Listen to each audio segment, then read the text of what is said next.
It all begins in what we're trying to achieve, right? And everything we do is optimized towards a few foundational elements, right? At its essence, we obsess over healthy population. How do we increase the healthy average life expectancy? People living longer, healthier lives across Abu Dhabi, right? The second thing we do, we call it best-in-class care. How do we ensure that you have better accessibility to care, higher quality of care at every touch point? The last we call resilience and innovation. How do we make sure we're resilient to future shocks? And we're continuously innovative and long-term sustainability, financial and otherwise, of the entire healthcare ecosystem. And honestly, everything we do is anchored across these. We've designed what we call an intelligent healthcare system, right? Very simply, it's about having very advanced infrastructure in the middle, which then interfaces with the market, right? What do I mean by the market? We obsess over patients and the population, right? We have Sahatna, which is life for the entire population. We call it our gateway for health.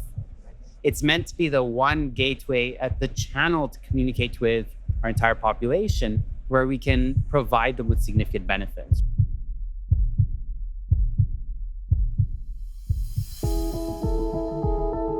Welcome to another edition of the Health Beats podcast. I'm Steve Gardner, Managing Director of Healthcare World and your host. And I'm joined today by His Excellency Ibrahim Al Jallaf, the Executive Director of Digital Health at the Department of Health in Abu Dhabi. Have I got that right? Perfect. Thank you so much for having me. Thank you for coming. We're brought to you in association with Abu Dhabi Global Healthcare Week. And we're here. We're actually at Abu Dhabi Global Healthcare Week. It's all going on outside us. It's been a fantastic week already. But if you can't be here, then the next best thing is to subscribe to Health Beats on Apple Podcasts, Spotify, or wherever you get your podcasts, to listen to me asking questions like this. So, Ibrahim, tell me all about the way in which you're trying to develop digital healthcare in Abu Dhabi. It's a huge question because I know you're massively ambitious. Yes. But give us the highlights. Big question, but it's an incredible passion area, right? So I love the question. If I were to start from the beginning, it all begins in what we're trying to achieve, right? And everything we do is optimized towards a few foundational elements, right? At its essence, we obsess over healthy population. How do we increase the healthy average life expectancy? People living longer, healthier lives across Abu Dhabi, right? The second thing we do, we call it best-in-class care. How do we ensure that you have better accessibility to care, higher quality of care at every touch point? The last we call resilience and innovation. How do we make sure we're resilient to future shocks? And we're continuously innovative and long-term sustainability, financial and otherwise, of the entire healthcare ecosystem. And honestly, everything we do is anchored across these. We've designed what we call an intelligent healthcare system, right?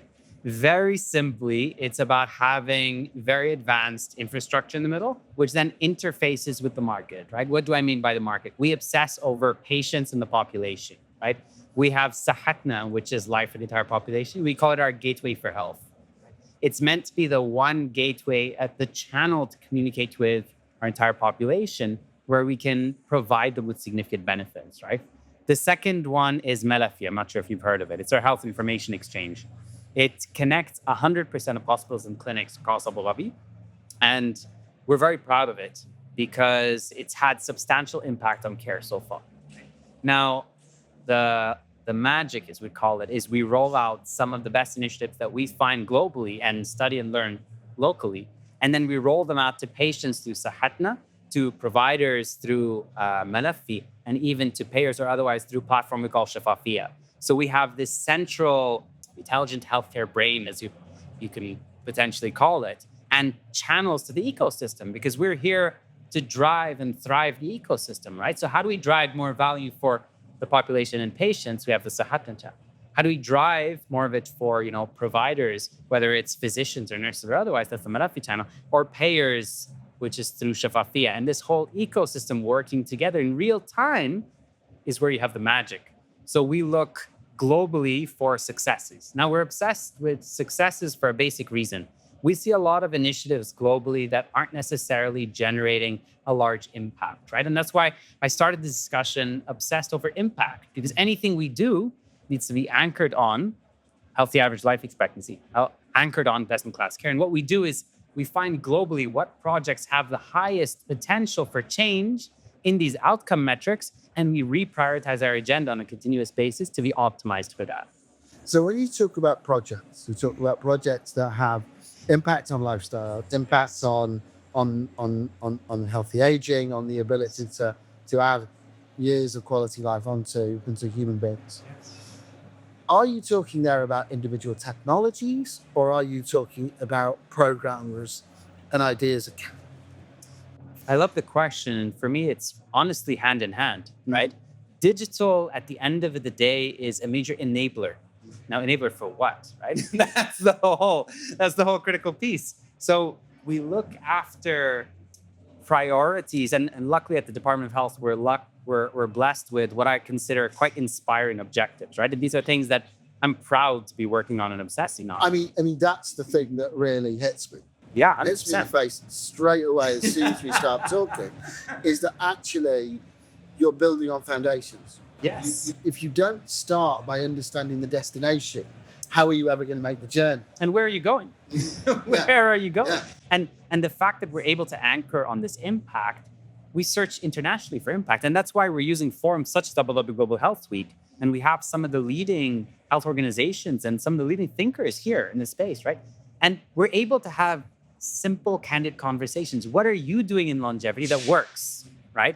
And we're able to share success stories. And honestly, we're learning from each other and sparking new ideas. This is kind of the reprioritization of priorities. So we're constantly focusing on the best of the best for our population. I mean, I've been working in this region now for about 10 or 15 years. Oh, wow. And what has always amazed me from the very first time I landed in Dubai, through travels across Saudi, through Abu Dhabi, to Bahrain, across the region, is there is something in the Arab psyche about the ability to listen and understand and look for examples. And I think that's a wonderful, wonderful thing.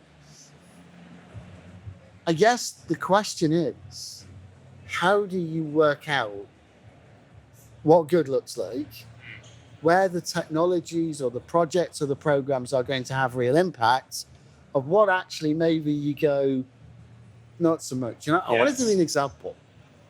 Because for me, there is a feeling that when you think about digital health and you think about examples of apps or technologies or software, whatever it may be, too many times I've seen digital innovation being driven by clinicians rather than being driven by patients. Is that something you'd agree with? Listen, it's an interesting perspective. I can of course give you my view on it. That's what we're looking for. Good. That's the view I know best. I think very simply, it's a matter of where you focus your attention and who you talk to, right? We obsess over driving value for patients for specific platforms, right? Yeah. When we talk about Sahatna, Yeah. our patient app, we're talking to patients in the population, right? The majority of the population are patients. So whenever we talk to anyone, they know how to interact with the healthcare system. Yeah. To be fair, we are also talking to providers and alternative experts, health tech experts, to get their perspectives on what works well. But when we're talking about Malafi, the physician platform, there we're talking to physicians and clinicians. So we target who we talk to when we're thinking. But the ultimate goal, and maybe I didn't express that correctly, because it's about what benefits patients as opposed to what benefits clinicians. I mean, clinical entrepreneurship is a really interesting idea, but how often do you see a clinical entrepreneur trying to solve their problem rather than trying to solve patients' problem? Yes. And in many cases, trying to solve a problem that doesn't exist. Yes. It's a perspective, and I know where you're coming from on this, right? And I'll tell you the angle and the view we have, because if AI or digital parts are not adopted, they're not used. Yeah. If they're not used and adopted, there is no impact, right? So who is the ultimate user of the tool you're building, right? When we talk about Sahatna, the ultimate user is the population. The conversation is very basic. And if the population are excited about a functionality, we roll it out and we see adoption and usage, and they drive the roadmap, right? When we're talking about Malafti, the physician platform, you're saying, why don't you talk to patients, right? Well, I'm not saying why don't you talk to the patients. What I'm saying is that actually the ambition of the product is to drive value for the patient. 100%. But now when we roll out initiatives through physicians, it doesn't matter how brilliant the use case is. If the physician's not convinced and the physician is not using it, the probability of impact is almost zero, right? So for us, it's about identifying the right incentives. And when we have the physician community on board for an idea, we make sure it aligns with our top priority, which is longevity or best class care or otherwise, right? So we make sure that it's for a good purpose, and what we're focusing and spending our time on will move the needle on impact, but has the buy-in and excitement to drive usage of physicians. And that's a key point in buy-in from physicians, Very important. buy-in from the clinical community. Too often we see technologies being rolled out in a health system anywhere in the world, and if the clinicians aren't buying it, if the clinicians aren't seeing a benefit, you might as well set your money on fire. So I've not have done it, yes. Yeah, exactly. But there is that element of the clinical community. Sometimes some of the older clinicians in the community who just don't want to change. How do you bring those people on board? How do you get them to use the technologies that you're promoting? Listen, the behavior is extremely standard, and I wouldn't anchor this behavior solely related to AI or technology. I think there is a fear of change. Change typically causes discomfort, right? People are used to their one way of working. It's worked so far. I don't know what we're changing things for, right? Whether it's a change in physical location or introduction of a new digital asset or an AI use case. So how do you drive change? This is where you have the change curve and you have your early adopters, right? Your early adopters then go to the mainstream average, then you go to the kind of late laggards. And what we've done is we've identified the early adopters. Those early adopters we call our external medical committee. And when we roll out products, we roll it out in phases. So step one, we roll it out to the Department of Health. We have over 400 physicians in the Department of Health. We roll it out, we say, give us candid feedback. We need you to test it, understand it. Is this really driving value? All of them are practicing physicians. You tell us before it reaches the physician community, you say this is awesome. Your word of mouth and your understanding of the real problems are massive. You tell us it's terrible. We'd love that feedback now, right? So we have that as step one. Step two, we roll it out to the external medical committee. They practice it in a very controlled environment with their patients, and they give us feedback to alter it on how you can make it practical and usable. Then we roll it out at scale. So this kind of step by step gets you eventually to full usage. But the reality is, if you're saying, how do you get that last 10, 20% adopted? If you're telling me 80% have adopted, that's massive. That is massive. And the word of mouth in the medical community will already go out, and you'll continue increasing adoption. It's as with most things, the simplest ideas are the best ones. Yes. Yeah. The idea of building word of mouth.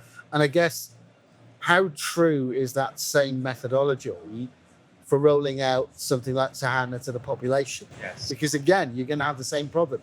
If you gave Sahana to my father, he would be completely lost. So how do you go about, particularly with the elderly population, getting them to use that kind of technology? I love that question. I think it's two questions in one. I'll answer the first part. Then I have a tendency to do that. Sorry. If I take the first question, we did the same thing, right? First of all, when we were designing Sahatna, we did population focus groups, population conversations, say, hey, what would drive the most impact for you, right? The second thing is we then rolled it out internally. And we had tons of testers. I think we had 1,000 internal testers across us and a few partner entities giving us live feedback. And we actually adopted that, and we adjusted the product for that. Now we've rolled it out to the population. And one of the key emphasis points is on accessibility. We're working with a global technology partner to say, how do you drive accessibility? People who can't read very well, potentially elderly or otherwise, people with, I don't know, audio impaired or other issues, maybe colorblind, right? So these, I would say, accessibility cases are critical for us. We're embedding them in Hetna as we speak. And this is about then being able to be more applicable to different audiences, right?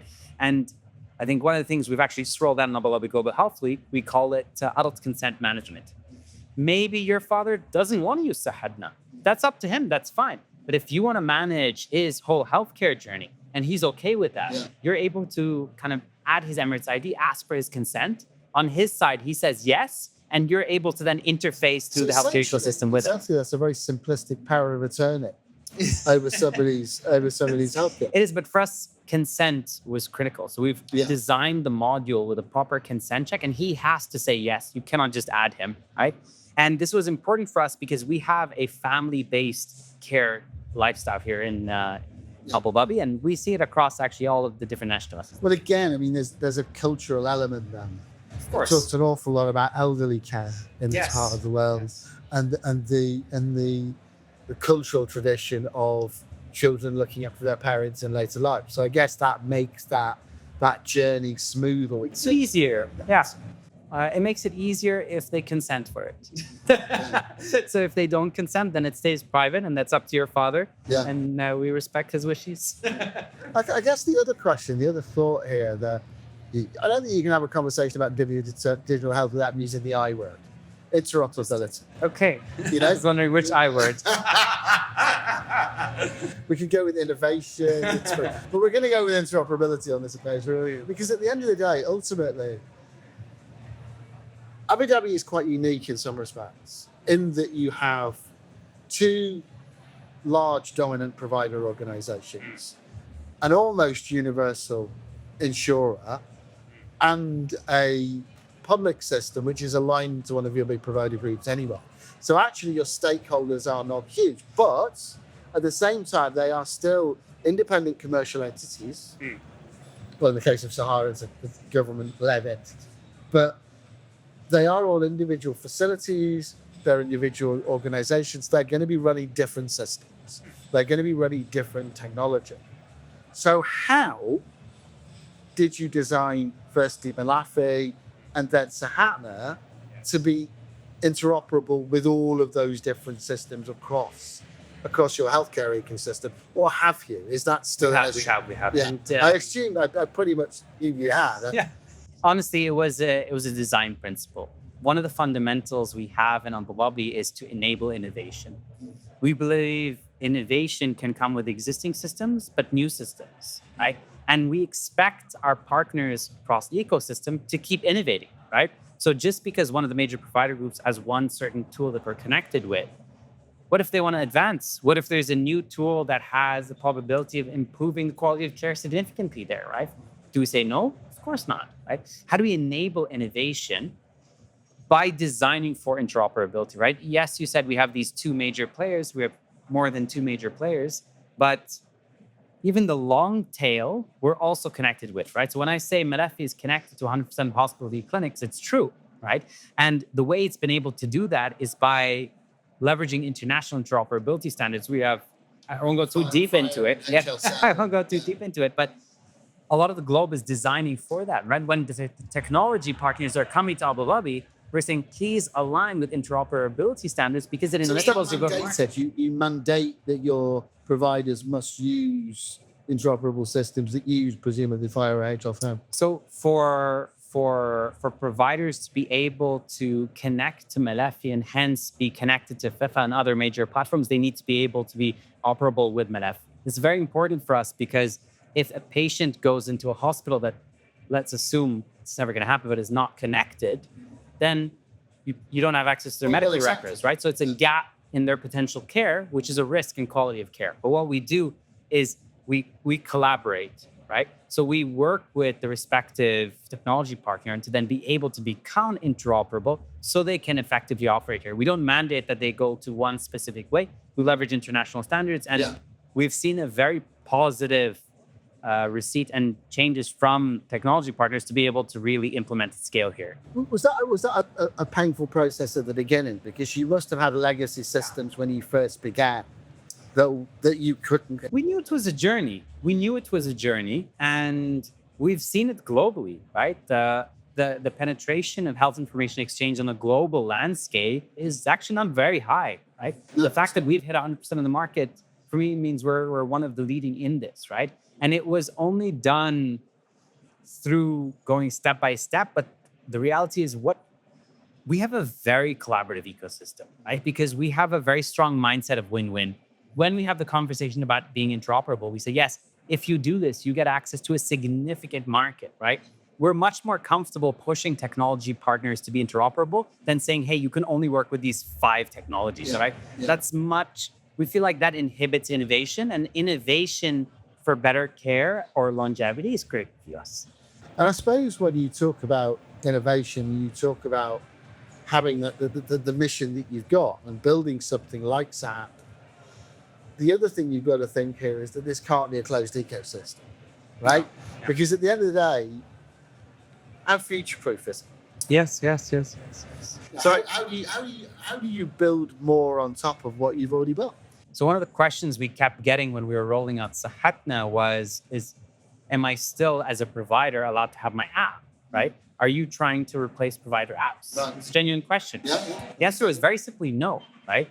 Because we want to enable innovation at the provider level, you have the ability to innovate in things in ways that we may have never thought of, all right? So drive innovation, drive better care. Sahapna, the entire purpose of it was creating a gateway for health. Right? What we've done is we've consolidated the entire ecosystem to drive patient centricity. We want the population to have a simplified healthcare experience, right? We have on there an AI symptom checker. The question is, how severe is this? Do I need to go to an emergency room? Is this really severe? Or can I slow things down, maybe do a teleconsultation, right? We then have the ability to access your entire medical record for you, your core dependents, right? Where it doesn't matter which hospital you're in, you have access to it. By the way, patient data in Abu Dhabi is owned by the individuals.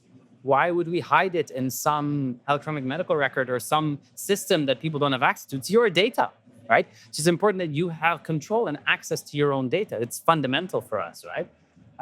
If I want to schedule an appointment, we've connected with the entire private sector ecosystem, and you can synchronize with them and actually schedule an appointment for them, right? The concept is patient centricity. Does it stop them from creating their own app? No. This becomes a new avenue where we obsess over you. This is for you. But then there's another question that goes with that, which is that if you've got a centralized app that does all of those things, as a provider, why would you need your own? I love the question. And for me, that's a provider decision. Yeah. What's important for us as a regulator is it's up to you. Yeah. I agree with your perspective, but it's not a forced perspective. You want to innovate, you want to invest in So your it app. creates the point of a single point of entry to the healthcare system, not by forcing or mandating providers to utilize that single point of entry to the health system, just by putting them in a situation where why would you invest all your money in creating your own app when the universal one exists? And for the smaller providers, this is also huge. Yeah. It gives them the right platform, gives them an better opportunity to compete at that level. 100%. So as a patient or population, you have access to the entire market. And even for the big players, people that may have never visited them now have exposure, right? I see it as a win-win. Are you still actively looking for those international collaborations, those more technologies, more therapeutic areas? Are you still out there scouring the world looking for the next thing that you can build? Of course. We don't believe we know it all. And the reality is you can never know everything. And so I'm in digital health, AI, digital products, the rate of innovation in this sector, it brilliantly. It's exponential. Yeah. I'm learning something new every day. There's a new release every day, right? But have you built the system in such a way that when you find that next big thing, Yes. you just slot it? Yes. And we've done this from a strategic standpoint and from a technological standpoint, right? From a strategic standpoint, we have a system where we keep optimizing what we work on based on what has the potential for the biggest impact on our metrics, healthy average life expectancy, et cetera, right? From a technology standpoint, we've built it in a way that's very agile, where we can adjust components based on what's the latest innovation. For example, we've rolled out our Sahatna AI. Actually, it's in private preview. It's here live in Abu Dhabi Global Health League. But it's an AI use case in Sahatna that has all the patient privacy and information security controls, but it's connected to your health record. And it's a large language model connected with medical guardrails where you can ask anything. You can say, what's my risk of diabetes? You can say, what medication am I taking and why? What are next week's lottery numbers? Will it work on? What are what? What are Next week's lottery? numbers? Yeah. No comment on that. It's already interesting. So presumably, if you look at what we've talked about in terms of the way you roll this out, that AI model, that large language model, is that currently in use amongst the staff at DOH? Yes, I have it on my phone. We've been querying it. Actually, quite a few of the leaders at the Department of Health have been using it here during Abu Dhabi Global Health. Am I right in thinking there have been a significant increase in lottery winners? Well, that's it. Never mind that one. So what's next? What's on the roadmap? Where are you hoping you can take this? What's your ultimate ambition? prevention, prevention, prevention, right? It's our obsession. It's the dream. I don't know if you've been around. We have something called population health intelligence. We think it's awesome. Although there may be a slight bias. The concept is, how do you proactively drive care across the ecosystem, right?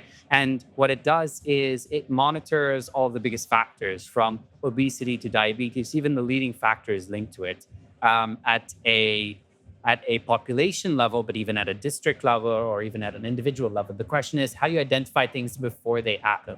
Yeah. We have AI risk models at an individual level that say, what's the probability of each individual getting diabetes, right? If you already know this, somebody's at high risk, however, they don't have diabetes yet, intervening today rather than waiting and them actually getting diabetes is night and day for their actual healthy average life expectancy and their quality of life throughout their entire life, right? How do you intervene then in the right way, respecting privacy and consent, where they receive it in a positive way and drive change? Is huge for us, right? So we're doing that from a back-end standpoint, and that's defining policies, right? Now, we're also doing it on Sahatna. We're designing a wellness element, which is, what is my health age versus my real age? And what is my next best action to drive the highest impact in my longevity? This is all personalized, driven by AI. And we're designing it in a way that's meant to be supportive and driving the right age, right? But we're constantly having conversations with leading experts on the topic. How do we drive longevity the right way, right? Everybody's talking about it. Where are we seeing an impact? And how can we bring that impact up above at scale? Well, unfortunately, the preventative agenda at the moment is the one that's preventing us from speaking any further, because we've run out of time. Our longevity. Longevity is Is it this an end? conversation. One of our priorities is to increase that longevity. Well, I want to increase that longevity by having you back on Health Beats again. I love it. And Thank doing you so some much more for of your this time. interview. It's All I brilliant. will say is that if all the leaders at your organization and across the world had the passion and the enthusiasm So and the much, obsession I that love you did, the world would be a better place. It's been an absolute Thank you so pleasure much. talking to you It's today. my honor. Really, really Thank you so enjoyed much it. for having me on. And we're going to have lots more conversations like that on Health Beats in the near future. If you haven't subscribed, what are you doing? Get yourself on Apple Podcasts or Spotify, wherever else you get podcasts. Get yourself subscribed to this one, because we've got so much more to give. Thank you so Thank much. you so much for your time. It's been a pleasure. Goodbye.